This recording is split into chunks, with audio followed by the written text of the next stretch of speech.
nous allons voir comment accommoder les restes pour limiter le gaspillage alimentaire. Premier réflexe pour éviter le gaspillage alimentaire, cuisinez les bonnes quantités, soit munissez-vous d'un verre doseur ou d'une balance. Ne jetez plus vos fruits abîmés, enlevez la partie abîmée et transformez vos fruits en compote. Ne jetez plus vos fans de légumes, de radis, de carottes ou le verre de vos poireaux, agrémentez vos soupes avec vos fans.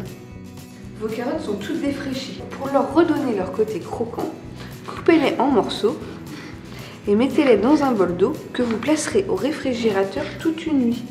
Vous avez une toute petite faim, coupez votre pomme en deux, mangez-en qu'une partie et la seconde partie, pour la conserver, mettez-y du jus de citron.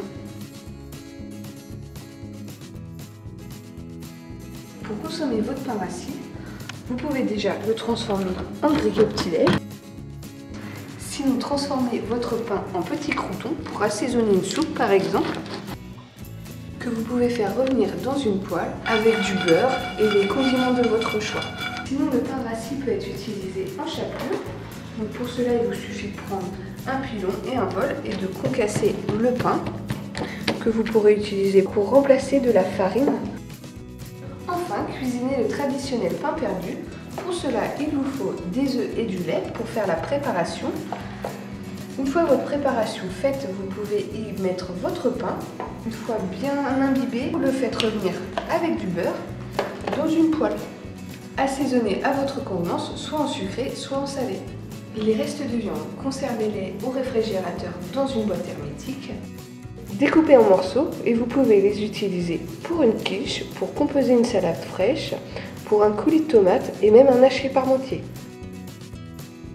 Avec vos restes de riz ou de pâtes, composez une salade de riz.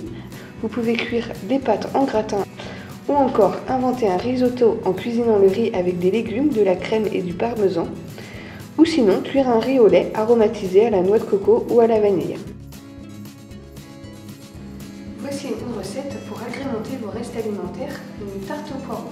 Mélangez 100 g de farine, 50 g de beurre et un œuf. Réalisez une boule que vous aplatirez avec un rouleau à pâtisserie que vous déposerez ensuite dans votre plat à tarte. Pré-cuire votre pâte à tarte au four environ 15 minutes à 150 degrés. Ensuite, réalisez le liant. Pour cela, cassez 3 œufs et ajoutez-y 20 centilitres de crème fraîche. Mélangez bien, assaisonnez à votre convenance.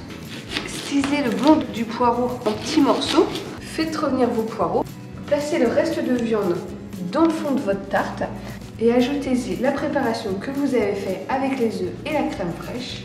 Et vous pouvez recouvrir de morceaux de fromage. Enfournez environ 20 minutes à 150 degrés. Ne jetez plus vos restes, cuisinez-les.